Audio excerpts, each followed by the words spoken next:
This is Mind Your Body, a dance movement therapy perspective on the integration of our emotional, cognitive, physical, and spiritual aspects of our being into one more aware and whole existence.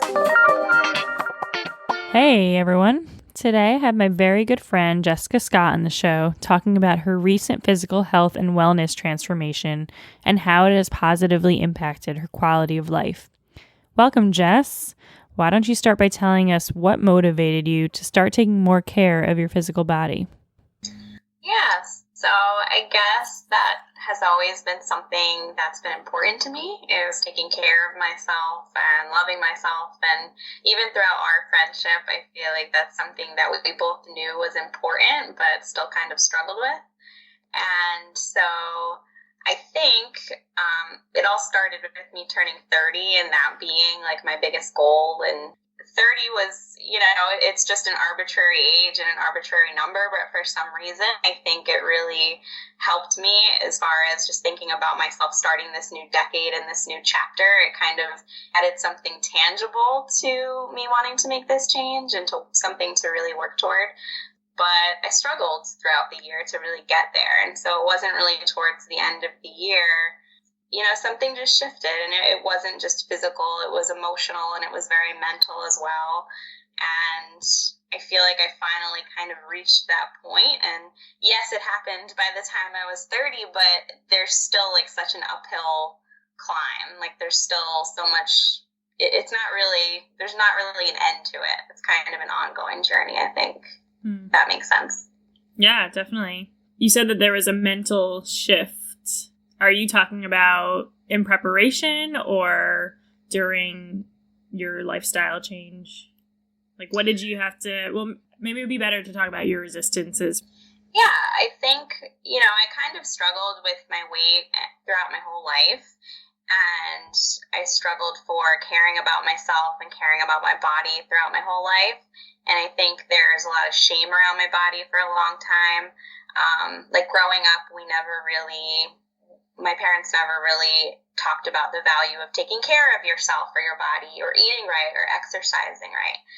And at a very young age, I developed very early in like 4th grade. So there was a lot of focus around my body coming from other people, whether it was that my breasts were really large or that my armpit hair grew too fast. Like there were just things that people were always pointing out about my body in a way that made me feel uncomfortable and kind of ashamed.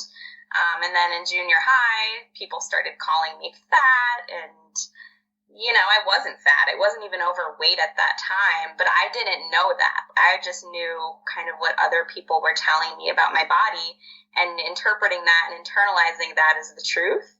And so I just started to wear really baggy clothing. I didn't want to draw any attention to my body throughout middle school, elementary school, high school. I started dating some guys that also called me fat and also made me feel really ashamed of my body. So I think a lot of my resistance to working out and taking care of my body was because I was ashamed of it. I hated going to the gym. I didn't want people to look at my body. Even if I was taking care of it, even if I was doing things that were good for it, I didn't want to draw any attention to it in general. So I think that's a lot of where my resistance came from, is I didn't think my body was worthy of doing these things and being taken care of. So I didn't take care of myself for so long. Yeah, it's so interesting how there are so many people. I mean, there's a lot of people who take great care of their body, but there's so many people who don't. And it's almost as if people view their body as something separate from the rest of themselves, like their brain. Like we know it's important to take care of our brain, but somewhere along the way we lost our perspective on how important it is to take care of this vehicle from which we interact all the time. Right. Well, it sounds like your mini wake-up call was turning 30. Like that was something that was motivating for you, and that you also, I don't know if this happened before, you recently got engaged in September. So I don't know if that was also a motivator. I know you were already kind of working on it beforehand. Yeah, I was. It wasn't really until June that I started taking it seriously. And even from June until the engagement, I still was not really mentally and emotionally there. And I gave some thought as to why my engagement might have shifted something in me. And I think it does have a lot to do with seeing a person love you unconditionally, regardless of how you view yourself and what you look like. And being on a beach in a bathing suit, the most vulnerable that you could be when you're not feeling your best, and having somebody get down on one knee and ask you to spend your life with them. I mean, that's as vulnerable as you can ever be. And so I think maybe some of it was tied to the things that I previously internalized about not being lovable unless I looked a certain way, and feeling and seeing that I could be loved regardless of who I am. Just me, I think that helped in a lot of ways. And I don't think it's necessarily about, having that validation, but I do think it was like a calling to, if somebody else can love me no matter what I look like, I can love myself no matter what I look like. It almost gave me the okay to do that. Yeah, that's really interesting. These external judgments, these external expectations from others really does affect how you view yourself. So you continue to put your progress out there and maybe your setbacks too. And so now I'm wondering, what are some challenges? I think that, just putting myself out there, regardless of what other people were going to say about it or think about it, and showing pictures of myself that I'm not particularly proud of or happy with, being super vulnerable, regardless of the judgment that I might be faced with, because I know that no matter what, people judge things. I mean, I'm sure we all do it, right? We all do that to an extent. But I think that was a big piece of me, just kind of owning who I am and being happy with, showing myself that I am happy with myself regardless of all that. I think there are still negative comments about what I've been doing. And I think that's definitely one of the biggest challenges, is when I'm faced with a comment that maybe is judgmental or that I could perceive as judgmental, even if it's not intended to be. Somebody commented on one of my Instagram pictures saying fat legs on a picture that my legs didn't look fat. And I think in the past I would have read that and I would have internalized that, and I maybe would have deleted it, and I would have been ashamed, but I laughed and I rolled my eyes and kept scrolling. It didn't really affect me. And I think that is almost, despite maybe it being considered a challenge, it's also really helpful for me at the same time to be tested like that and to read things like that and to see that it doesn't affect me the way that it used to. I like how you said that, it's probably helpful that I'm still receiving negativity. And from a psychological perspective, you can almost go back in time in your life and re-experience putting your body out there, whether you meant to or not when you were younger, but just having it be in open view, having it be open to judgment, to criticism, or to compliments. And, when you were younger, you said you internalized it, but now you get to re-experience that, and it can be a reparative experience where you can now change the way that you view it, change the way that you respond, you have more of a strong sense of self to decide how you're going to accept that or reject that. Right. It has been nice to be afraid of putting something out there and have it received with positivity or compliments. Of course, that also is just as reparative. But like you said, it definitely still receiving the negative feedback or the criticisms, and then being able to adopt a different perspective about it, I think is also really reparative. I would completely agree with that. I like the way that you started on your own in private. It sounds like you kept it to a certain comfort level by doing it yourself at home and seeing that your body can do amazing things and it's strong and capable of so much. I resist to use the word beautiful because that's how I see it. I see our ability to move is beautiful, but maybe just amazing and in incredible ways, and just slowly testing that. And just being conscious of all the different things your body can do and building up that confidence. Something about just doing home workouts kind of provided me more of a structure, something that was already set for me. And that's just personally what worked for me. But through doing that, I was able to just see my body change so much. And even just the first week of doing that, my leg muscles completely transformed. And I think that that's so cool. When you do start seeing your body change, it is a really amazing and incredible thing that we have control over it too. And so I think finding something that you love to do and that helps you to move your body in maybe a different way, and maybe that's what it is. I think for me, the reason I was stuck and that my weight was going up and down and that I wasn't enjoying working out is because I was doing the same thing and it wasn't working for me and I didn't enjoy it. It's mental too. If we aren't in the right headspace or we're not enjoying what we're doing, it's like our body knows that and it refuses to do anything. It refuses to reward us with anything good. Tell me if I'm wrong, but it seems like there's a spiritual shift with you as well.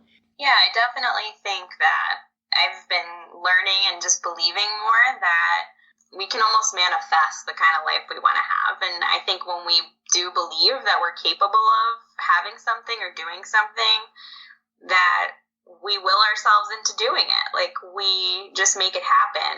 And I definitely think it has a lot to do with energy. I think that concept was something I always heard and something that I was always kind of cliche to me in some ways. Like, putting out this positive energy will give you positive things. It made sense, but I do think in a lot of ways it's been easier said than done. And we can't pretend to be putting out positive energy. We can't say we want something when deep down we really feel like we don't deserve it. So I think there had to be a shift in not just wanting these things for myself, but waking up every day and acting in a way as though I already had those things, I think was really important. Almost like, this is who I am now. This is the type of person I am. Not this is the type of person I want to be, but just changing that self-talk and changing that tape recording in my head of, no, you don't just want to be these things. You are these things already, and you're going to act in accordance to that. And I do think that the more you see the return and investment in yourself, the easier it becomes to continue having that mindset and living life in that way. Yeah, I wonder if because you started engaging your body more, you became more aware of your body, things start to resonate a little bit more in your body. You start to connect your thoughts and this self-talk with your body feelings. And this putting out positive energy shifted from a thought and an idea to a more integrated feeling, both in your mind and your body. Yeah, I would definitely agree with that. I used to tell myself I just wasn't athletic. I just didn't have arm muscle. I just wasn't capable of doing push-ups. I wasn't capable of working out every day.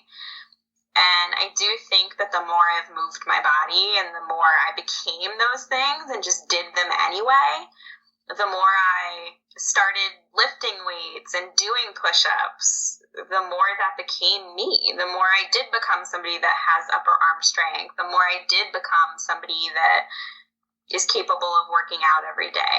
And I think there's such a correlation between, me believing that I can't do these things and just doing them and seeing otherwise. What do you think was your biggest fear in making this change? I think my biggest fear in starting all of this, and maybe even something that I'm still afraid of, is just that I will fail. And I don't like to use that word because I don't think that we ever really fail. I think that we always go through ups and downs, and we go through challenges, and we go through highs and lows, and we can always readjust or take a different, change our path if we need to. So it's not so much about failing as much as it is about kind of resorting back to bad habits or bad behaviors or negative thinking, because that's happened for me in the past where I felt like I was in a really good mindset, and part of me is like, well, what if this doesn't work? And what if I don't stick with this? And what if I just fail, essentially? I think that it's pretty realistic that I may not always think so positively, and I may fall back into bad habits, and I think I have to anticipate that. I think that may be an inevitable part of this process, but I don't really look at it as failing anymore, which before I think I would have. Yeah, and I can kind of imagine that the workouts that you do and the strong movements that you engage in really overpowers falling back a day here or a day there. But then you go ahead and you're still really committed to your daily workout, and you do, let's say push-ups or whatever movements that make you feel really strong. I mean, that probably helps you get through it too. Absolutely. I think I do feel really strong, and I feel like it's empowering. Like I said, I think when I'm able to see my body do things that I never thought it could do, it also makes me feel mentally stronger. And I think it's like just now having those tools and having seen my body make those changes for really the first time. So I think a lot of people can definitely relate to all of this, and I kind of want to broaden it a little bit and ask you how this fear and the strength and all that plays into the other parts of your life, like maybe your relationships and your career. Maybe you haven't thought about it on this level before, but how do you engage your mind-body connection to approach your life differently? I think doing this, it reminded me that I have a lot of skills and I have a lot of strengths, and that I can use them however I want to. And, I think I just have a lot more confidence in my ability to take risks and my ability to follow what my passions are and do what I really want to do, and not just see that as like a dream or something that I would love to do but doesn't feel attainable. I'm starting to feel like I can will that into existence. I can manifest the life that I want the way that I did with changing my body and changing my workout routine and changing the way that I eat. I can literally take that, and it showed me that I can change any part of my life that I really want to. I also think that just feeling more confident and sharing my story so authentically and vulnerably has helped me to care a lot less about what people think of me. And that was a huge piece of this for me. And I do think that also was because of moving my body and showing myself that I deserve it and actually doing it. And I think it's helped me to care a lot less what people think. I feared judgment a lot, and I was afraid to say no at work a lot. And I was the biggest people pleaser and so afraid of judgment. And you know what? I'm a human. I'm still afraid of judgment sometimes, and it never feels good to feel like you're being judged. But I care a lot less. We're using the word fear and afraid a lot, and I'm thinking about how anxiety and fear are felt in the body. Because I'm thinking about working out and, doing more higher cardio and strength training that maybe kind of mimic the physiological effects of anxiety sometimes, like, racing heartbeat, sweating.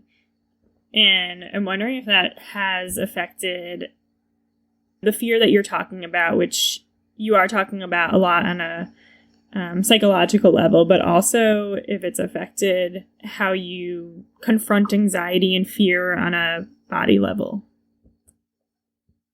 I definitely think that a lot of the physical feelings that I would have when I would have anxiety or be fearful are similar to the effects that I get from working out. And I almost feel like I do still get anxiety about certain things, even those things sometimes.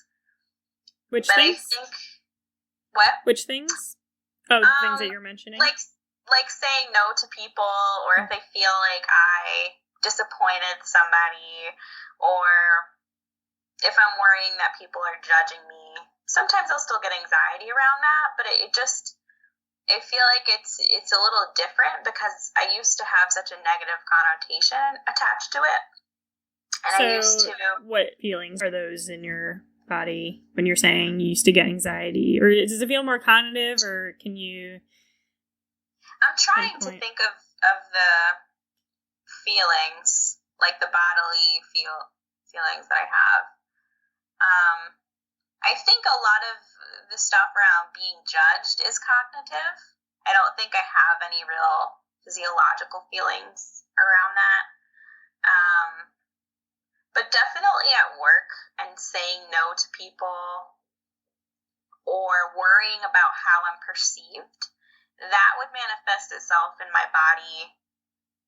I would often not be able to speak or articulate myself clearly. I would be worried if I was saying the right thing versus just saying what I wanted to be saying. I would often, like my chest, like my heart would race. And this actually did happen to me somewhat recently, so there are still moments where I feel those things. I was doing a workshop with a group of students that were totally disrespectful and not listening to me, and my heart rate was so high that I was in the fat burning zone according to my handy Fitbit here. So I do think there are still effects, similar effects to my exercise, but I'm not sure if I'm answering what you're asking. That's and okay. I'm not sure I'm even noticing the correlation between the two, although I'm trying to. That's okay. Well, there's always going to be those physiological effects. So, not trying to say, have they gone away or have they lessened? Because your body has an alarm system. It's always going to respond to a fear or stress, in those types of ways. So not so much asking, have they diminished, but when you do feel them in times of feeling anxious, I'm just kind of wondering if it feels more familiar to you. Do you feel like now you can manage it better? Maybe you haven't brought much awareness to it at this point by connecting it. Yeah, I think it feels less negative. It feels like it has more of a positive association, and I think that's the main difference. Yesterday, I bumped into somebody that I previously would have had a lot of anxiety around seeing. And when I did bump into this person, I did feel a little anxiety and a little nervousness, but I didn't have as negative an association with that as I think I previously would have. It was something that I noticed, and I noticed myself get a little anxious and a little nervous, but it didn't shift my mood. I think previously whenever I would feel those feelings of anxiety or nervousness, it would change my mood, and I would just internalize it as such a negative thing. And I do think that perhaps, having these similar physical responses to working out, which is a positive thing and makes me feel good, is able to help me correlate my anxiety now in a more positive way. Yeah. I've never thought about it this way. That's why I'm bringing it up and maybe not wording it great. But, I work out a lot too, and I definitely try to push myself. And I experience anxiety and, racing heartbeat, sweating. My stomach feels weird, but it's mostly like the shallow breath and the heart racing for me. And I get that a lot when I push myself really hard in exercising. And when I exercise, I'm like, oh my God, I'm going to die. This feels so, this is so hard. But then, for example, in interval training, you get that 30-second rest or however many second rests you do, and you recover. For those who don't know what high intensity interval training, it's, let's say a period of 20 seconds of really intense working out and 10 seconds of rest. And you do this repeatedly. So I'm just thinking now and correlating that with feeling anxiety and really, from my perspective, threatening situations, and thinking that actually probably has helped me, because it's just so uncomfortable, that the feeling of anxiety when your heart races and you're feeling like you're not breathing as well. But it kind of gives me a sense like, okay, this is really uncomfortable. It doesn't feel good, but I know I can recover. I know these feelings won't last forever. I know my body has to come to some kind of homeostasis, and I might feel it again soon, but, I'm going to get through it. Exactly. You made me think about it in a different way. Yeah, it's something that I feel like I never really connected either, but it is so connected. And I think it's also about feeling just more in control. The times where I've been struggling through a workout and I finished it anyway, made me feel really in control of my body and in control of those feelings that I was having. And I think when I feel anxiety now at work or whatever the situation is, I feel more in control. I used to, I guess, associate anxiety and feelings of nervousness as being out of control, where it's like, now I feel this and I feel it during my workout, but I have control. And so now I can associate those same or similar feelings as being in control as well. Yeah, that's such a good point.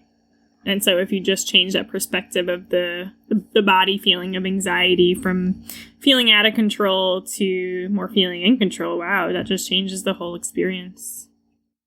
Yeah, and I think that was a big part of all of this for me, and even a part of exercise, was that I didn't feel like I was in control over working out or gaining muscle or losing weight. I felt like that was just up to the universe, and I was either going to be a fit person or I wasn't. And I think when you take that control back, you also take back control over other things.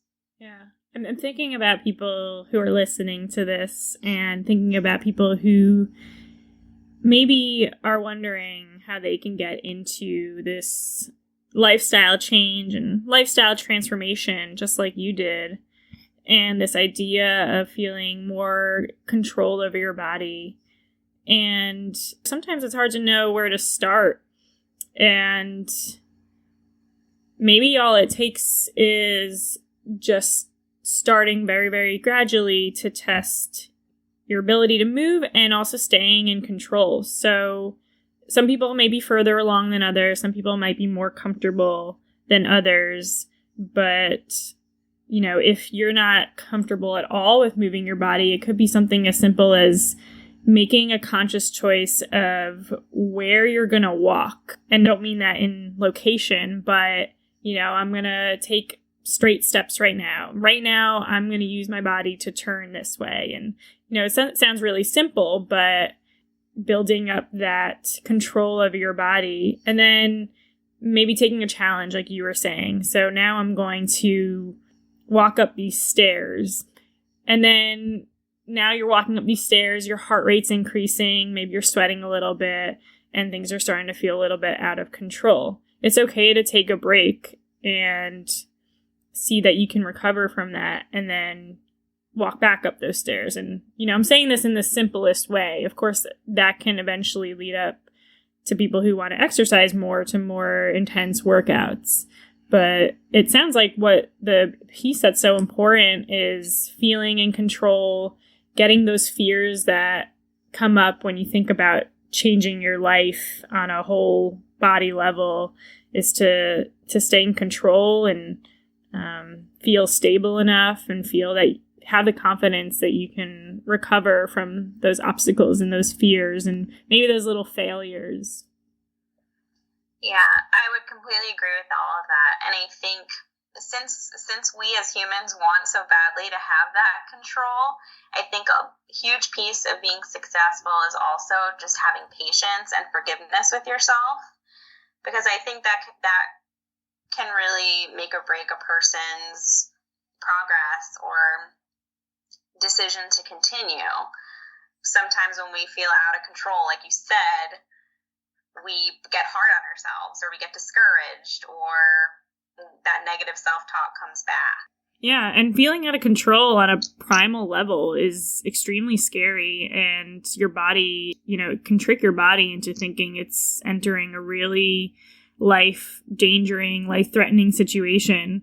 So not even on a cognitive level, but it could be really discouraging on a really deep body level, down to your cells and all the inner workings of your body. Like we don't know what's going to happen when we start feeling that feeling of out of control if you're not used to that. You don't know how much worse it's going to get. You don't know what the end result is going to be, and that's really scary. Right. Kind of shuts us down in a lot of ways. And if we can be comfortable being out of control, knowing that we have the abilities to regain it at some point, whenever that is, I think it puts us in a much better place to cope with our feelings of out of control and therefore get back on track. Mm-hmm. You start to build your resilience and your tolerance for things that are scary, whether that's, in terms of working out or other parts of your life. Yeah, resiliency is a big piece of this too. People think they just either have it or they don't. And I think it's something that you have to build. I think it's something that has to come from you just taking those risks and stepping out of your comfort zone and feeling like you failed, but getting back up and continuing along the path anyway. I think that's how a person builds resiliency. And if you don't let yourself experience those things, like if you have this perfect path and this seamless process where everything goes right, then you never really get the opportunity to build resiliency and build that mental strength. That's very true. Building resilience is a practice of self-regulation constantly. Feeling the fear and now doing things that help you feel calm, and just practicing that in your body. It strengthens your self-regulation system, your ability to recover from that, deep feeling of anxiety. And you're right, it's not a thing that some people are neurobiologically born with maybe more resilience or less resilience, whatever measure, we can make with that. But it's definitely something that you can practice and rewire your brain and your body to do a little bit more of. Yeah. Whatever it was that I wanted to be and it wasn't because of what I was doing. It was because I just wasn't capable of having it. And I think that we need to lose that thought, and we need to own our stuff, and we need to make the decision to believe that we can really do and be whatever we want. And I think that sounds cliche, and I do think that it's easier said than done. I think it's a process to get there, but you're never going to get there until you start taking the steps to get there.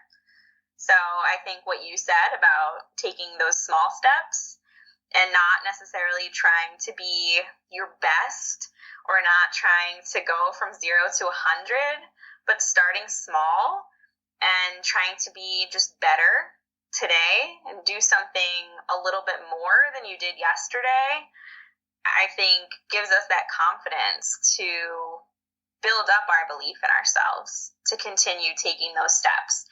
And then eventually all those small steps become the big things that we wanted to begin with, and they become the big steps. But we need to start small. I think I always tried to go from losing 20 pounds in a month or just being this fitness guru overnight or whatever it was. We just have to have patience with ourselves, and we can't just go from trying to be who we are today to being the best at this tomorrow. We need to just take it a step and a day at a time. And knowing that your big steps will fall back to small steps sometimes too, but that doesn't mean failure. It just means that we don't always, our best always looks different. And it depends on what else is going on in our lives and how we're feeling on a certain day. Right. Yeah, it's great. Do we have any questions from the viewers? I guess if you do, I don't know where people would be commenting on this, but we'll figure it out. I'm very new at this, guys. Give me a chance. This is good stuff. So, do you want to share how people can find your page? And I know you have a new blog too, so feel free. Sure. So I have been sharing my story, not just to hold myself accountable and show myself that I can be vulnerable, but also to really connect with other people and to motivate and inspire other people that maybe are feeling stuck themselves. So I have a blog. It is www.jess-wellness.com. And I also have an Instagram page, which is @jess.wellness. And I just kind of share my day-to-day story and what I'm doing that's working and what I'm doing that's not working. But, as much as I like to share that story with others, I think it's important for people to realize just as much that what I'm doing may not work for them. And it's really just about helping people find what does, and would love to connect. Awesome. There we have it. Thank you, Jessica Scott, for giving us some great info and inspiration. See you guys next time. Thanks for listening.